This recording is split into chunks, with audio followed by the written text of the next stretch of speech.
Welcome back again to a new learning video. Today, we're diving deep into a topic that's absolutely essential for anyone building modern software, the design patterns you need to know when you're architecting microservices. So you're thinking about it, right?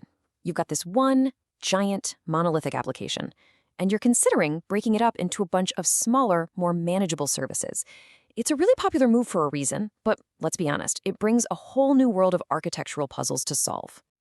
You know the story. On one side, you have the monolith. It's simple to get started with, but over time, man, it can get slow and really difficult to change anything without breaking something else.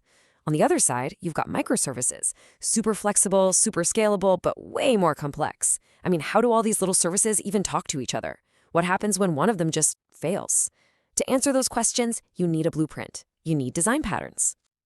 In this explainer, we're basically going on a system-building journey together. First, we'll look at the blueprint, how to actually break things apart. Then we'll figure out how to connect all those pieces and manage their data. After that, and this is the fun part, we're going to build for chaos by making our systems super resilient. And finally, we'll cover how to actually go live and see what's happening under the hood. All right, first up, decomposition. This is the very first step on our journey. And look, this isn't about just randomly chopping up your code. It's really an art form, strategically breaking a big application into smaller, meaningful services that actually make sense for the business. There are two main ways to think about this. You can decompose by business capability, which means you create a separate service for billing, another for inventory, you get the idea. Or you can use an approach from domain-driven design and decompose by subdomain, focusing on concepts like an entire order management system. Either way, the big goal here is to make your technical architecture a mirror of your business. Okay, so now we have all these separate, beautifully designed services. Great. Now, how do we get them to actually work together? This next phase is all about making connections, both for communication between the services and for how they each handle their own data. So to manage how they talk, we've got a few key patterns. The API gateway is huge. Think of it like a single front door for your entire system. It routes all the incoming requests and makes everything look simple from the outside. For a more, loosely coupled style, an event-driven architecture is perfect.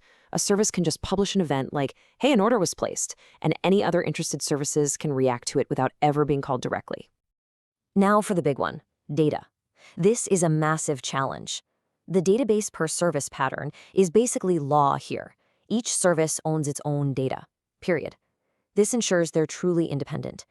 But then you ask, what about a process that needs to touch multiple services, like placing an order that has to update inventory and trigger a shipment? Well, that's exactly what the Saga pattern is for. It coordinates a sequence of local transactions and crucially has a plan to roll things back with compensating actions if any step fails. It's what keeps your data consistent across the whole system. Let's get real for a second.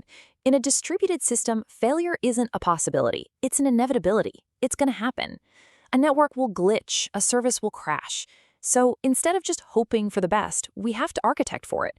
We need to build for chaos using resilience patterns. These patterns are your best friends for preventing a small hiccup from turning into a total system meltdown. For example, a simple retry pattern can handle a temporary network issue. But for bigger problems, a bulkhead pattern is amazing. It isolates a failing service, kind of like the water tank compartments on a ship, so that it doesn't sink the entire application by hogging all the resources. And the circuit breaker pattern is just a perfect example of this in action. It works exactly like an electrical breaker in your house. When a service starts failing over and over, the circuit trips. It immediately stops sending any more requests to that failing service, which gives it a chance to recover. Then, after a little while, it goes into a half-open state and sends just one test request through to see if things are healthy again before it opens the floodgates. Okay, our system is designed, it's resilient, now it's time to go live. This phase is all about two things: getting our services into production safely and, maybe even more importantly, actually understanding what's going on once they're running in the wild. So, how do you update a live service without any downtime? Well, a blue-green deployment is one popular way. You deploy the new version right alongside the old one, and then you just flip a switch to move all the traffic over at once. A canary deployment is a bit more cautious. You release the new version to just a tiny percentage of users, you watch it like a hawk, and then you gradually roll it out to everybody else if it looks good. With dozens or even hundreds of services running, you can't just log into each machine to find a problem. It's impossible. You need observability. Centralized logging pulls all your logs into one searchable place. And distributed tracing, this one is like a detective. It follows a single user request as it hops from service to service, pinpointing exactly where a delay or an error happened. We've talked about a lot of these abstract patterns, but what tools do people actually use to build this stuff? Let's take a look at the real-world technologies that make up a modern microservices toolbox. This is how it all connects in the real world. That API gateway pattern we talked about, that could be implemented with Nginx or Kong. For your event-driven stuff, you'd probably use a message broker like Kafka or RabbitMQ. Those resilience patterns could be handled by a library like Resilience4j. And the whole thing is most likely deployed using Docker containers, all orchestrated by Kubernetes. So, as we start to wrap this up, the big thing to remember is that these patterns aren't strict, rigid rules you have to follow. Think of them more like a shared language, a toolbox filled with proven solutions. They really represent the collective wisdom of thousands of developers who have faced these exact same challenges, building these complex systems. And that brings us to a final thought to chew on.